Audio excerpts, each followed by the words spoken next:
Long ago, before this day's confusion did begin,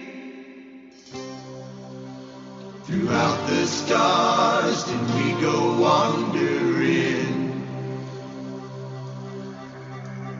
Distance was no barrier, and time it had no hope. Free to come and free to go. Free to come and free to go. Open up the book of stars. Open up the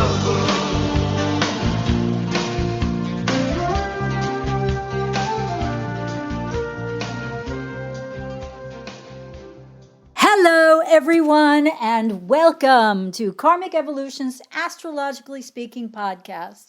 I'm your host, SHERI HASAN of Karmic Evolution Astrology, and I'm coming to you on March 22nd, 2024 from karmicevolution.com or any of your favorite podcast stations.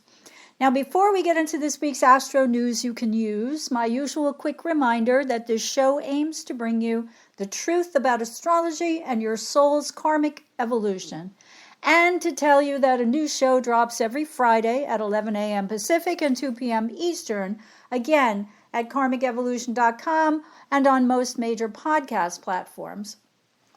Now, the other announcement that I like to remind everyone frequently is that I'm still offering my 75-minute Karmic Evolution Natal Insight reading for only $125, which is a discounted rate for podcast listeners only. So if you want to learn more about the true meaning of your individual birth chart in order to gain greater consciousness about your soul's true mission and purpose in this lifetime, and what may be holding you back from achieving it, then this reading is for you. And if you feel stuck, frustrated, or otherwise stymied in the areas of major interest to you, could be your relationships, your career, your finances, your health, or any other areas of concern, and you want to learn why, where this comes from based on your early life and past life karma, then this reading is for you. And if you'd like to understand how, by letting your unconscious script, we all have a conscious brain and an unconscious brain, right? If you allow that unconscious script, which is based on old soul-conditioned behaviors from the past, if you want to allow that to continue to run the show, but you've found that that's leaving you with not true happiness, and now you want to become more conscious about how to change this script going forward, then again, this reading is for you. So if you'd like to co-create your own future happiness through astrological insight, this reading is definitely for you. So bear in mind, it's important to look at your natal or birth chart, those two are synonymous, as a soul map for your entire soul's journey through this incarnation. And in that sense, it's not as much about what's going to happen, but rather a look back at the past to help you understand what situations you encountered, how you perceived them, and then how you manifested your philosophies, your emotions, your perceptions around those occurrences that led you to arrive at where you are today. And then secondarily, introduce the concept based on your nodal axis. I am an evolutionary and psychological astrologer, so I look at the psychology of where you came from, and then the roadmap that points you in the direction in which you should be moving. Again, so you want to reach your highest destiny in this lifetime. And that may necessitate changes to your beliefs or your perspectives, which may have been with you for a long time, in order to find greater happiness in whatever areas of life are most problematic for you now. And it's only when you understand this basic astrological soul map, the natal or the birth chart, that you can proceed to better understand, again, what path the universe is calling you to follow based on your natal chart. And then later in a separate reading, we look at transits and progressions, because without understanding the natal map, it's far more difficult to make sense out of what's affecting you now, right? Because the transits and progressions that happen to us currently are in alignment, in my opinion, with the natal soul map in order to bring to you more consciousness. So sometimes things that are happening seem negative. Where did that negative, or why did that negative thing happen? Your natal chart is the one that holds the key to that answer. So, again, conscious awareness has never been so easy or so affordable when you take advantage of this special discounted Karmic Evolution Natal Insight offer, which you can easily find at karmicevolution.com/karmic125. Now, I'd also like to remind you that there's an upcoming eclipse webinar by my friend astrologer Ronnie Dreyer, which takes place tonight on Friday, March 22nd, between 7 and 9 p.m. Now, this is a bit of a reiteration of a long webinar that she gave at the end of last year about the eclipse cycles for 2024, but she's focusing specifically on next week's March 25th Libra full moon lunar eclipse and the April 8th Aries Aries new moon solar eclipse. We're going to talk about the lunar eclipse today, and we'll get more into the solar eclipse next week on this podcast. But she says that these are important eclipses, especially the one on April 8th, which is the total solar eclipse whose path of totality will start in the southwest of the U.S. and move up through the northeast in Canada. So if anyone is interested in this, she may well go into at least a general explanation of the meaning of where these eclipses will fall in your natal chart, meaning what house, because she usually does do that, so I'd put my money on it. The other thing is that Ronnie Dreyer is also a Vedic astrologer, in addition to being a Western tropical astrologer. And if you've been listening to me, you will know that I am a Western tropical astrologer, but she does Vedic as well, and she's very, very good at it. So she outlines both. So again, the webinar is at 7 p.m. tonight.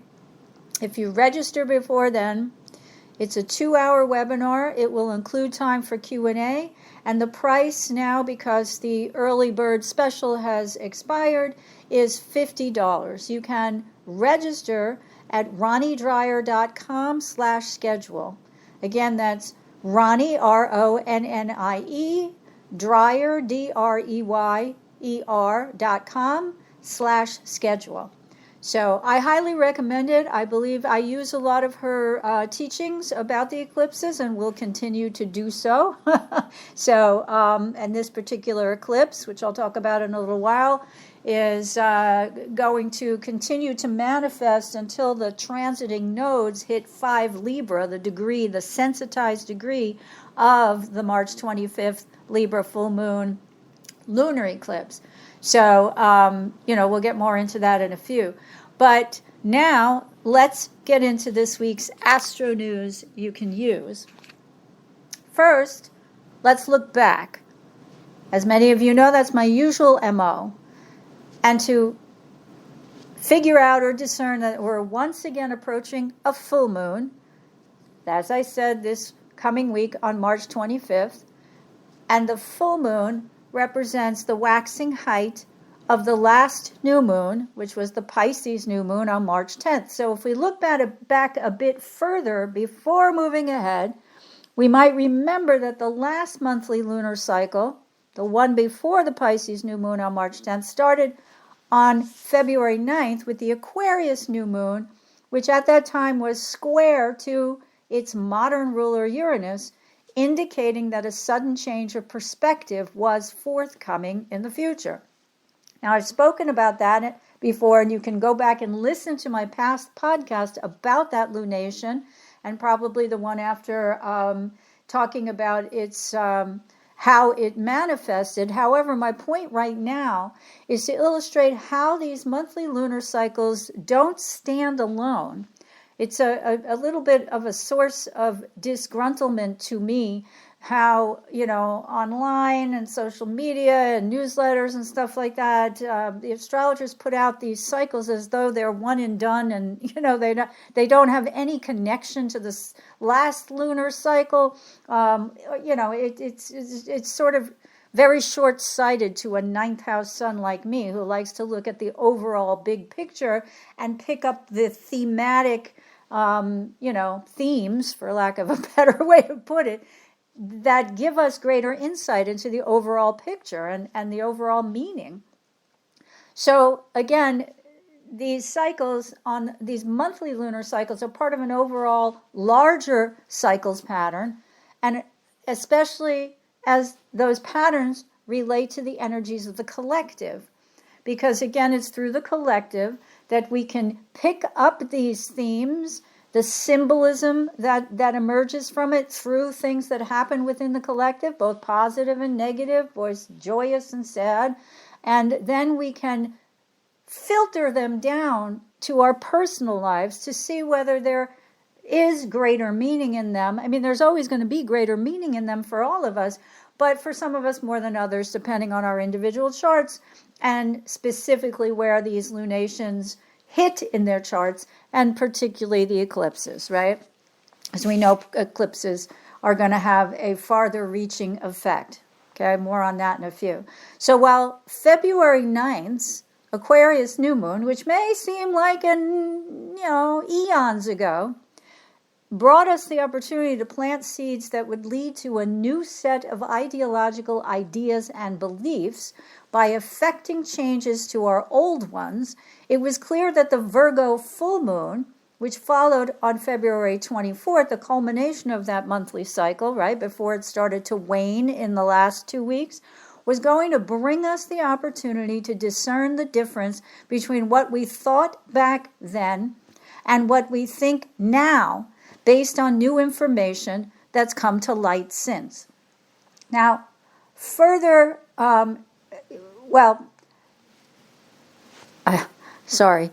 further, all full moons are times of release. So that Virgo full moon, which had the Mercury-ruled Virgo moon opposing the Neptune-ruled Pisces sun, asked us to release any attachments to fantastical thinking that had no ultimate basis in reality.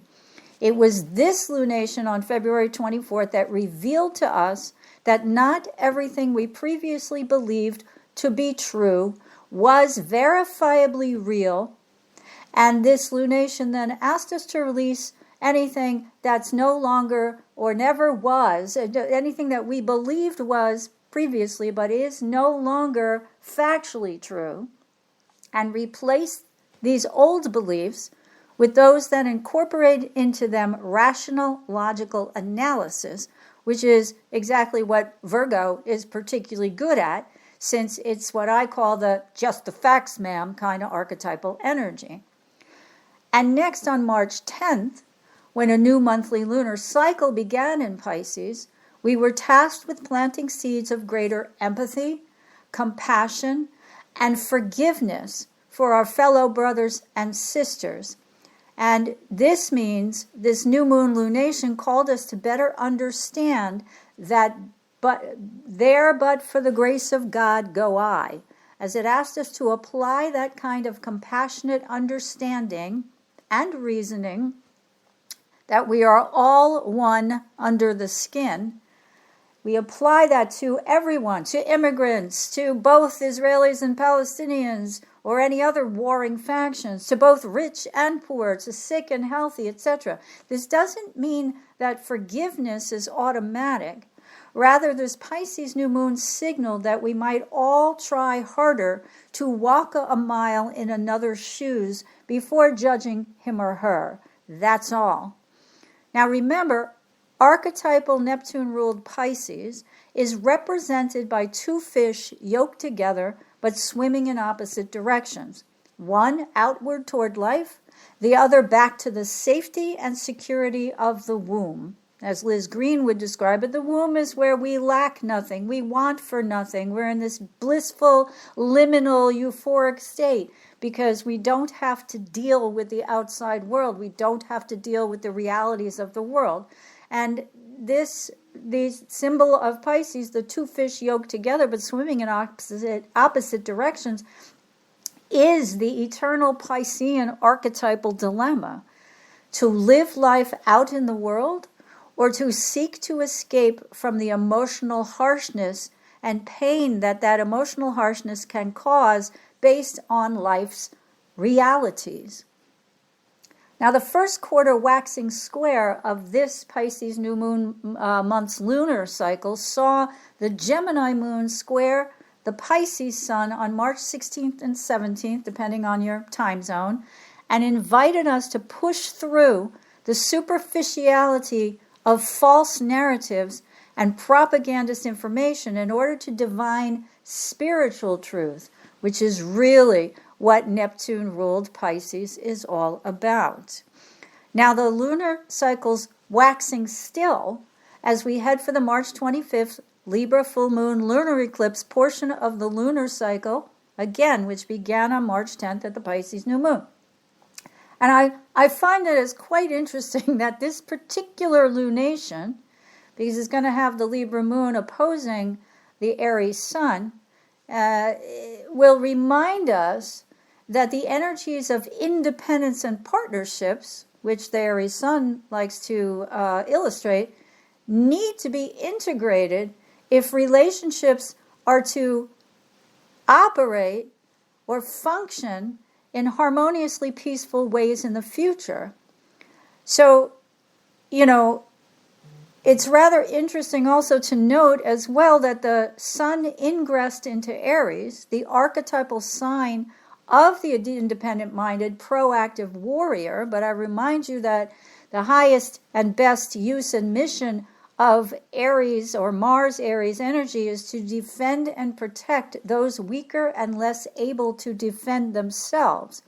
And that the sun ingressed into this sign of Aries at the spring equinox on March 19th, just a few days ago, and that the spring equinox denotes a time of perfect equality between night and day, right? Again, so my point, we're coming up to a lunation that's going to ask us to integrate our impulses to act independently with those that are geared for partnership, and that it's happening shortly after the actual spring equinox, which is illustrating symbolically in physical form, right? Both physically and symbolically, that day and night are equal. A symbolic reference to this upcoming Libra full moon eclipse, you think? I mean, hello? That's how I see it anyway.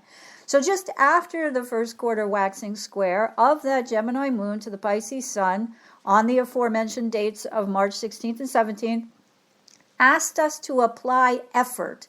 A waxing square is always tension, and the waxing square is always signaling to us that we have to put some effort into it, right? And the effort is to recognize that the combination of these energies, that we can proactively engage in harmonious discussions, Gemini is communication after all, with our collective brothers and sisters. Again, the Gemini archetype represents siblings, while Pisces is symbolic of the collective, who may reside in different ideological camps. Don't forget, Pluto's in Aquarius right now, and with whom we can find common ground in order to forge some kind of agreement. And the common ground part is the message of this waxing Pisces new moon energy, as mentioned, that we are all one under the skin. So the manifestation of this energy became apparent on May 19th when, according to Punchbowl News, and I quote, White House officials and top aides to the Big Four congressional leaders reached a deal on Homeland Security funding on Monday night, setting up a contentious week on Capitol Hill. This is the final piece of a massive 6-bill minibus package of fiscal year 2024 spending bills. The package includes the defense, labor, health and human services, legislative branch, financial services, general government, and state foreign operations, as well as homeland security.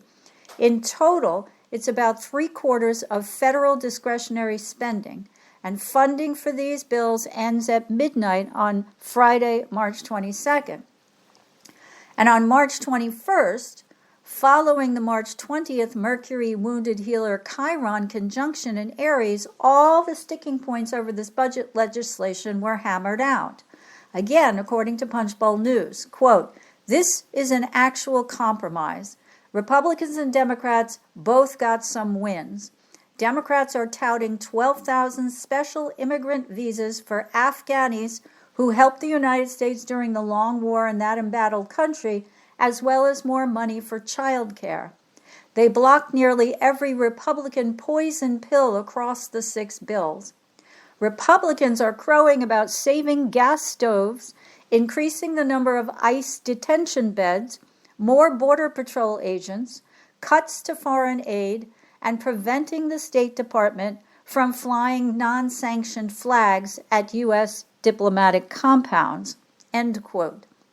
And according to the New York Times, on March 21st, as I approach my podcast recording deadline, quote, "Top congressional negotiators in the early hours of Thursday unveiled the $1.2 trillion spending bill to fund the government through September, though it remained unclear whether Congress would be able to complete action on it in time to avert a brief partial government shutdown over the weekend. Lawmakers are racing to pass the legislation before a Friday midnight deadline in order to prevent a lapse in funds for over half the government, including, again, the Department of Homeland Security, the Pentagon, and health agencies. They are already 6 months behind schedule because of the lengthy negotiations to resolve funding and policy disputes. Now that they have agreed on a final package, which wraps 6 spending bills together, passage could slip past 12:01 a.m. on Saturday morning because of a set of arcane congressional rules. House Republican leaders were signaling that they intended to hold a vote on the bill on Friday, bypassing a self-imposed rule requiring that lawmakers be given at least 72 hours to review legislation before it comes up for a vote. And the Times continues, there could be additional hurdles in the Senate where any one lawmaker's objection to speedy passage of legislation could prolong debate and delay a final vote, end quote. So, because I'm recording this on Thursday, March 21st, and it will air in the afternoon on Friday, well, Eastern time, right? Morning in the Pacific and Eastern time in the afternoon on Friday, March 22nd, and the deadline is 12:01 a.m. Saturday morning, this may well be a moot point by the time this podcast airs. But as usual, we shall see. Now, incidentally or coincidentally, whether that's the correct way to put it or not, House GOP Majority Speaker Mike Johnson said on Wednesday, March 20th, which I remind you is the day that Mercury conjoined Chiron in Aries, that his next order of business is figuring out a way to have the House consider foreign aid to Ukraine, Israel, and Taiwan. And again, that sounds a lot to me like Mercury and wounded healer Chiron's influence along with the themes of this current lunation to me. Meanwhile, before I get more into the specifics of this upcoming lunar eclipse, let's discuss what's already come to light since the February 24th Virgo full moon that contradicted our earlier beliefs and whether or not we've released that which was revealed to be untrue since then. Okay? This includes the current notion that the U.S. Congress sucks at bipartisanship. Thus far, though we still don't know whether Mike Johnson will hold on to his title as Speaker for the long term, we may be developing a changed perspective. We'll see, because also on March 21st, the GOP released its budget proposal for 2025, which apparently includes a lot of things, like they've gone right back to their support for cutting social services, Social Security, the Affordable Care Act, and stuff like that. So I'm not going to go into that right now because it may be a moot point before it even comes, into the committees and whatever. But just understand that despite what I said, these are I'm trying to give the big picture about partnership here, right? And whether partnership is based on it's my way or the highway, which is Aries, right? Or whether it's based on what's doing best for the partnerships at this particular eclipse.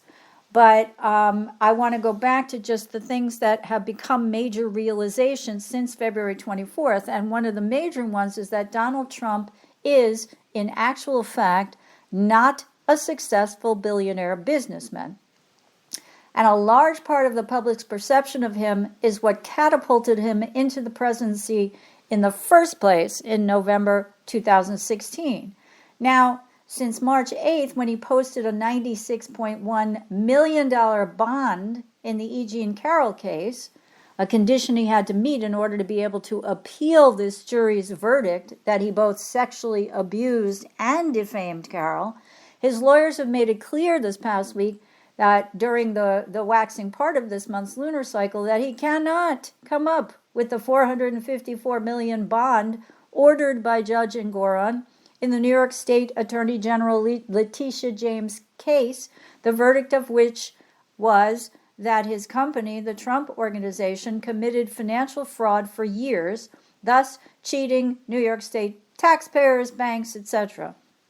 Now, Trump, as I said, this past week, or his lawyers actually have said that I think there's some quotes from him personally too, that it's impossible for him to come up with this bond. And the question between now and the March 25th deadline set by the New York State Attorney General, which happens to be the same day as the Libra full moon lunar eclipse, can't make this stuff up, is whether or not there's a bond company comfortable with putting up the money for this bond for him.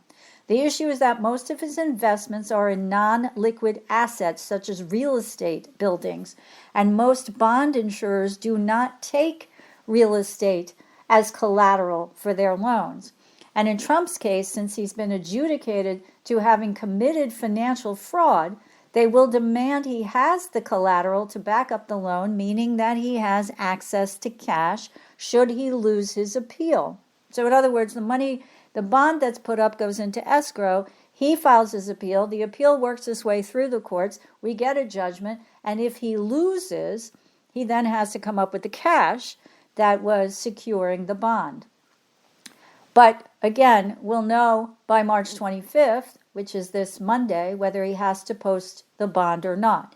And he and his lawyers are desperately trying to work out some kind of deal with both the Attorney General and the New York State courts, the civil court in which this was adjudicated, etc., to see if he, can come up with something that might work for him. So as we approach the upcoming lunar eclipse, which will occur at 5 degrees and 7 minutes of Libra, at 12 a.m. Pacific Time and 3 a.m. Eastern Time on March 25th, I will remind everyone of something I noted a few podcasts ago, which is traditional astrologer Bernadette Brady's eclipse interpretation from her book Predictive Astrology, The Eagle and the Lark. And that is that this set of eclipses, meaning both the March 25th Libra Full Moon lunar eclipse and the upcoming April 8th Aries new moon solar eclipse, are part of the same eclipse family known as Saros Series 8 North, which Brady defines in the following manner. And here I quote, "Inventiveness and flashes of genius are the hallmark of this Saros series. The individual will have intuitive leaps, insights, good ideas, visions, or vivid dreams. This newfound inspiration will pull the person away from his or her social life or relationship, thereby causing strain in the private life. This is a time when the person needs to be free, if only for a few weeks." Now, those who listen regularly to this podcast know that I've also been saying for quite some time now, that Donald Trump's chart shows that transiting Pluto has been quincunxing his 29-degree, 55-minute Leo ascendant. So a quincunx is known as an adjustment, right? I'm going to say this a little later on, but I want to preface what I'm going to say by saying that given Bernadette Brady's interpretation of this particular eclipse series, it is possible that Trump, whose chart shows a lot of luck, natal luck, which I think is indisputable based on his history of bankruptcies and businesses that have gone, basically bankrupt or been forced to close or whatever because of lack of success. Again, the image that he's a successful billionaire is coming to light now through the proof that this is not and never was true. Regardless, though, the point that I made in previous podcasts is that this quincunx to somebody's ascendant can change the way people view them, because the ascendant is known as the mask. And that's because astrologers often refer to the ascendant as the mask because it's the lens through which people see us. It designates also one's chart ruler. So, for example, in Trump's chart, his Leo ascendant means his chart ruler is his sun. However, the ascendant, the lens through which people view you or him, right, like looking through a window pane, can show the ascendant is the mask that may hide what's underneath, that which is available for us to view, right? So it can mask the personality behind or beneath the ascendant energy. And what I'm trying to say is that for some people, their ascendant does present an accurate picture of who they really are, because the rest of the chart pretty much matches that, validates it, explains it, etc. But for others, it serves to present a more public face that doesn't actually match what the true personality is like underneath. And so, this is the point I'm trying to make. I mean, a Leo ascendant can be looked at in many different ways, but what I've noticed about a Leo ascendant, just anecdotally, is that they're usually very proud of the people with whom they associate. Now, amongst other things, they can be magnanimous, they can be generous, they can be creative, they can be about family and pride, and all these things. But which I think is certainly true in Trump's case, right? He's all about his family, his business, his business is a family business, etc., right? However, it can mask his true depth of arrogance and hubris, which is the shadow side of Leo. And it can also sort of paint a picture of somebody who is, because he's wounded, and I'm going to go into that in a few minutes,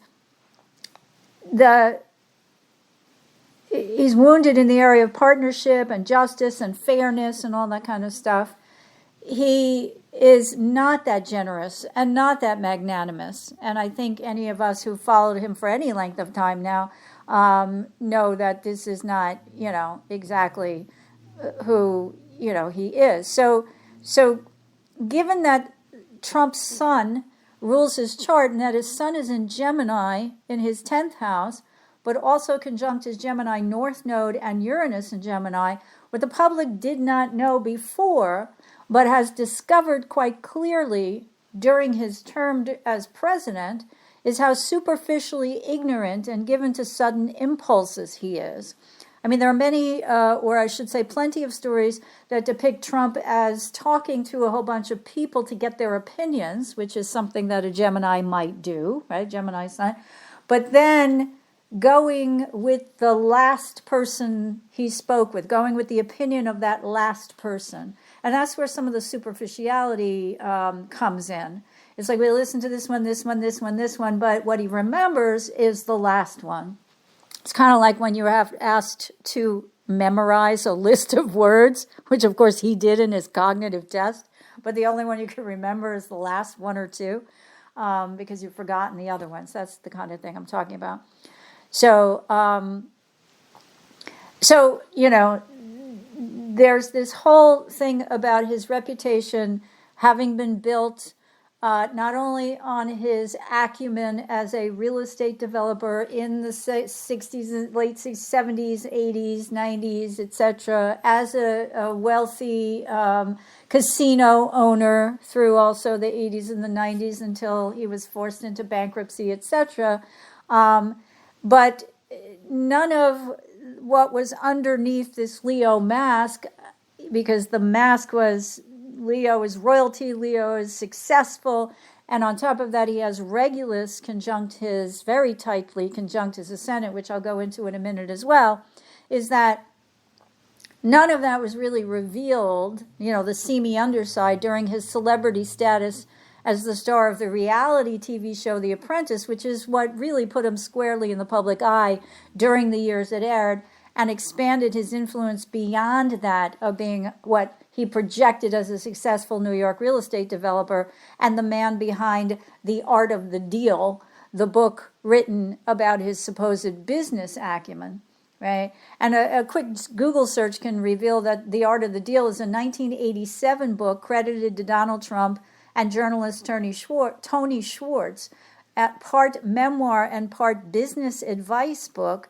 It was the first book credited to Trump and helped to make him a household name, right? However, since then, as I said, he's had many failures.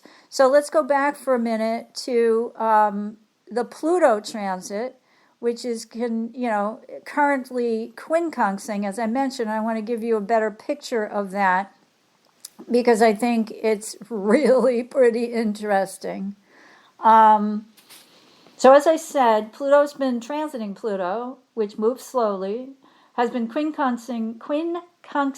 That's a 150-degree aspect, which modern astrologers tend to use and interpret as the fact that there's an adjustment of some kind needed or happening, right? So when a planet transits a sensitive point in our chart, whether that sensitive point is an angle, another planet, a dwarf planet, an asteroid, or whatever you want to choose to use, the effects generally start to be felt. This is pretty much commonly agreed upon in a predictive or forecasting astrology when it comes within a degree of exact. And the energy starts to dissipate when it moves more than a degree past the exact aspect. So transiting Pluto hit 28 degrees and 55 minutes on February 9th, 2023. Exact quincunxed Trump's ascendant at 29 degrees and 55 minutes of Capricorn on March 19th of 2023, and hit that same point again due to its retrograde on June 15th, 2023, before it then moved forward and onto 0 degrees 55 minutes of Aquarius, which denoted that this 150-degree quincunx aspect was now going to separate by more than 1 degree on February 19th of this year, 2024. So transiting Pluto will come back into orb of this exact quincunx to Trump's Leo ascendant circa July 20th and 21st at 0 degrees 55 minutes of Aquarius again, and then hit 29 degrees 55 minutes Capricorn again on September 7th, 2024, because Pluto is going to retrograde from early September until the third week in November of 2024. But it will also hit 29 degrees 55 minutes of Capricorn by retrograde one last time on November 15th. No, I'm sorry, that won't be retrograde, that'll be direct. And then be separated by 1 degree at 0 degrees and 55 minutes of Aquarius by December 27th of 2024. Merry Christmas, Mr. Trump, because what that means is that, let's first say that, and that's not even the end of it.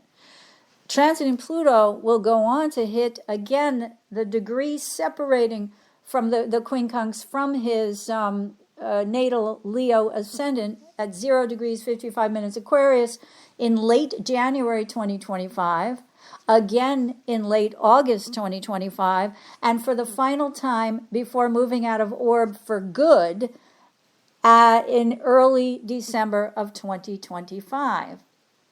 So what does this tell us, you ask?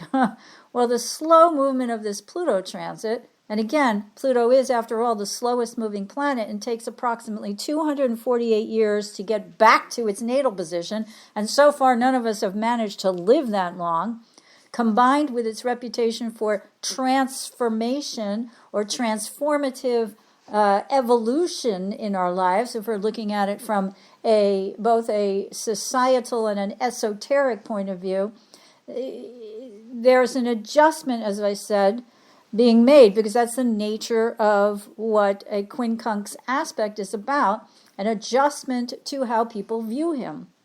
And this slow adjustment has now been taking place, now that I've read all of this data, which I hope hasn't put anyone to sleep, since at least February 9th of 2023, and will last until at least the early December 2025. So that's nearly 2 years, right? Well, it's February, all of 2023, all of 2024. No, it's almost 3 years, right? So my point here is that this is an important transit because we can see, and I did kind of outline the beginnings of this by talking about, I think, the Leo full moon in 2 months ago almost, and how people's perceptions were changed then, right? The Aquarius new moon and the Leo full moon really started to show the public's separation from Trump in terms of their, shall we say, well, in terms of their perspectives about whether he's telling the truth, about whether he's right or whether he's wrong, whether he is, because now they're starting to say that donors, small dollar donors who keep Trump afloat, in addition to, the fact that he's looking for a large dollar, not donor, but supporter of his, insurance for his bond or loan, I guess it's a bond loan, is that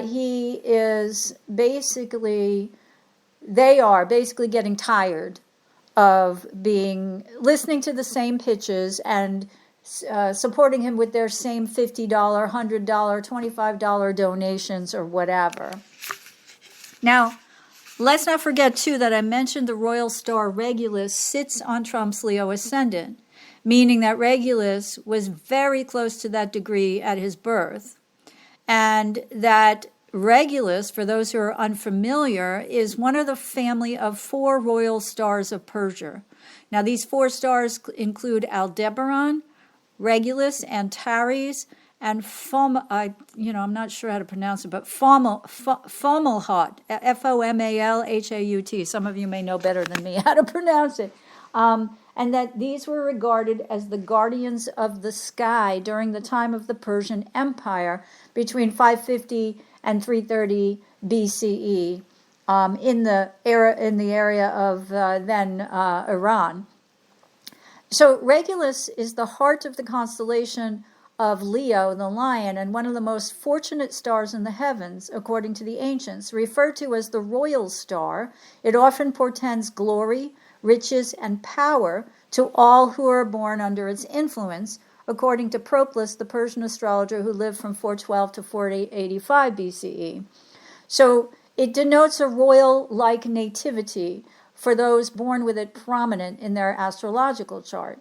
And, I would say that as someone rumored to have a golden toilet in his Trump Tower penthouse, Trump would certainly seem to have led a royal life. We all know that, he claims that he made himself into something from nothing, but that his father actually gifted him $400 million or something. So, all these things, the point is, are coming to light now, especially now as we hit this Libra full moon lunar eclipse. And, the Regulus is known as the kingmaker and the king breaker, which I've said on previous podcasts too. And so you reach heights that would seem unattainable for the normal person. And if not reaching the height of President of the United States of America, one of the most important people, not only in this country, but through its ability to influence global and international happenings or deals, or everything from trade to immigration to the things that help America stay quote unquote on top, it would certainly seem that the Regulus influence rings true for Trump, right? Because some people are going to argue about his birth time, and I'm not going to go there for now. And if you need it, you could just look it up. I've given it before, but I'm not going to do that right now. But there's a dark side to Regulus also, and that is that this is a royal star that also portends that anyone who achieves great positions of power but misuses and abuses that power is destined for a great fall from grace. So what I'm attempting to point out here is that despite the fact that Trump has a particularly lucky chart, he's got a trine from Mars to his south node in Mars and Leo, and the ascendant to his south node, and Moon conjunction in Sagittarius, and a sextile from Mars, and it's a little wide, but the ascendant to his Sun and his North Node, and maybe by extension his Uranus. Okay, but that Sun Uranus makes him unpredictable, as we all know by now. I mean, if you haven't figured that out by now, then maybe maybe you don't live in the U.S. and that's cool. But anyway, so again, what's come to light now is that slowly, little by little, between the time period that started a little over a year ago in February of 2023, is that, despite having this lucky chart, as has been proven by his life's history thus far, 3 or 4 bankruptcies and 3 casinos in Atlantic City alone, and several other businesses that have gone out of business, and the trouble that he's having now, because it's all finally coming home to roost with him, is that because he abused his power, in large part because of his woundedness, as I said, which is a karmic thing, it's gotten to the point where he welcomes not only autocrats like Hungary's Viktor Orban into his fold, and has, befriended Kim Jong-un from North Korea, Vladimir Putin in Russia, and several others, Xi Jinping in China and all that. He is attracted to power, right? But also neo-Nazis like Nick Fuentes and others, and he espouses, at least, he always has, but he's doubled down now on his hatred for immigrants, his disregard for the U.S. judicial system and other democratic institutional norms, and that's not to mention his classic historic disdain for women, some might say hatred, as proven through his E. Jean Carroll court case's jury verdict of being a sexual abuser, in addition to having been judged to have defamed her, right? So we can see that if ever there was a time for those of us who follow astrology to have faith that Regulus will prove true to its ancient astrological lore, it would be now. But again, given the nature of how Bernadette Brady has just described I just described on her behalf, the nature of this upcoming set of eclipses, the questions about whether or not he'll make bond, whether or not he will have someone come up with the money that they agree to post for him, lend to him or whatever, and that, he is going to be okay, remains to be seen. But if he does get lucky in that respect, it doesn't negate the other part of what I've been discussing, as well as the fact that Uranus, which I mentioned a few podcasts ago too, is approaching his midheaven. Uranus is currently in his 9th house, has been for the long term, and transiting Uranus entered Trump's 9th house circa April 4th, 2016, and is going to hit his, or come within a degree of his 10th house cusp, which is at 24 degrees and 18 minutes of Taurus, as it makes its way by August of 2023. This was over a year ago. It made its way to 23 degrees 4 minutes of Taurus on August 28th of last year. But it retrograded then and hasn't come forward yet to hit the degree before his midheaven, and won't do that until it's hold on, 2318 will be approximately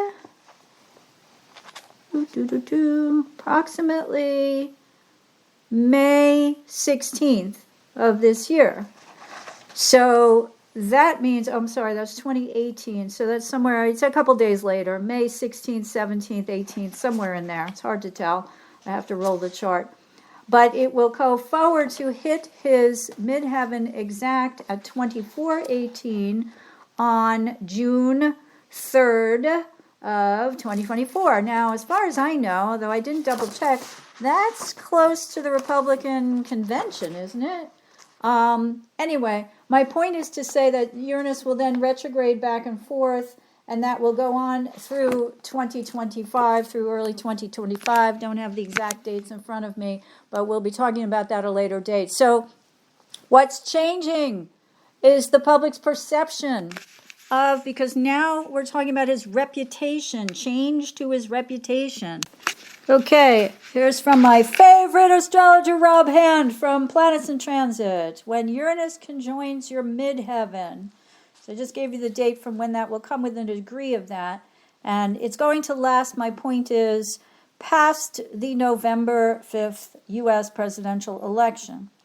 Uranus conjunct the midheaven, according to Rob Hand. With this transit, you can look for sudden changes in the way you define your individuality before the world. This will be reflected in your profession, your social position, and your reputation in the eyes of others. These changes can allow you to break free and encounter life with new freedom and readiness for fresh experience. But they can also be profoundly upsetting, depending on your orientation toward your public life.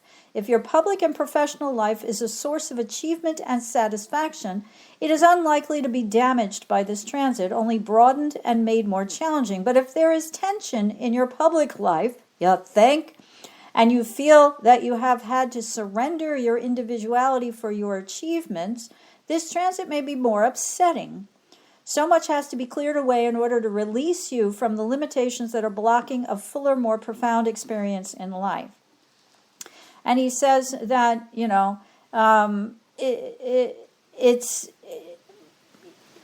this transit can signify a revolt against authority figures of all sorts, but especially employers. But here I would say we're not talking employers specifically, because the Saturn-ruled 10th house means those who have authority over you. And who has authority over Donald Trump right now? Judges, attorney generals, district attorneys, etc., and juries, right?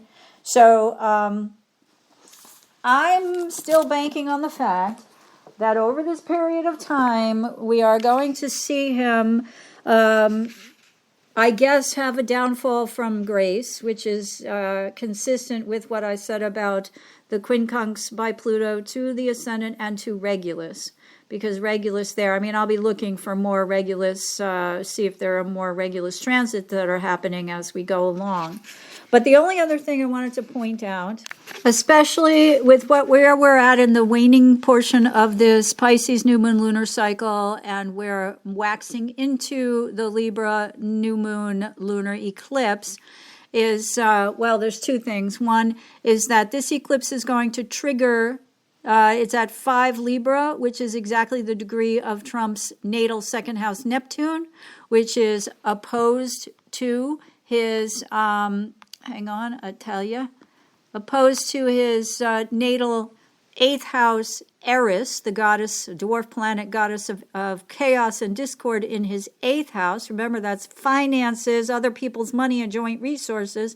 And the square they both make, they form a T-square to his Mercury at 8 degrees Cancer in his 11th house. So this eclipse is going to reveal even more that the image that he has presented to the world over all these years will now become exposed as not true, not the true to the man image. And what I wanted to say is, because I would be negligent, I think, if I didn't before I run out of time here, is that another thing just in general about revealing things that are not true, fantastical conspiracy theories, etc., is that a prime example that fits this bill that's been happening this lunar cycle is how yesterday, but March 20th, 21st, the GOP-run congressional impeachment hearings attempting to find President Joe Biden guilty of an impeachment-worthy crime has been exposed as mostly GOP conspiracy theory. And it's sparked by the tit-for-tat, well, the Democrats tried to impeach Trump twice, so now we're doing the same thing to Biden. This effort, spearheaded by GOP House Representatives James Comer and Jim Jordan, has now fallen flat. So the fate of an unsubstantiated impeachment charge seems to have deflated with certainty when Lev Parnas, the guy who aided and abetted Rudy Giuliani and other Trump operatives to find quote-unquote dirt on Biden in the Ukraine back in 2018-19, including through Joe Biden's son Hunter Biden's board seat on Burisma, the Ukrainian energy company, Lev Parnas actually debunked these lies. And Parnas testified the other day about, quote, a coordinated effort to falsely accuse the Bidens of corruption in Ukraine so that Donald Trump could win the 2020 election, according to C-SPAN. And Lev Parnas himself tweeted on X, quote, today I testified under oath for 8 hours and showed the country the truth. This impeachment is nothing more than a political sham. I'm grateful the truth is finally coming out. This is just the beginning. And it's important to note that, Parnas did time in prison. So I think a lot like Michael Cohen, he's repentant and, kind of committed now. Remember, that testimony happened on March 20th, which was right before Venus sextiled Uranus on the, hold on, wrong date, and I got to sign off now. There's just always so much to talk about. I can stay on and talk about things for hours. Right, I was saying that the Sun sextiled Pluto and Venus conjoined Saturn. That's commitment, right? This is a guy's commitment to his principles. And so, I, for one, believe him. But in any case, thank you, everyone, so much for joining me today. And I hope you make it back to join me again next week on April. It will be, no longer is it still March 29th. And till then, hang on. May your journey be filled with karmic healing and the joy of greater consciousness. Namaste. Long ago, before this day's confusion did begin, throughout the stars did we go wandering. Distance was no barrier, and time it had no hope. Free to come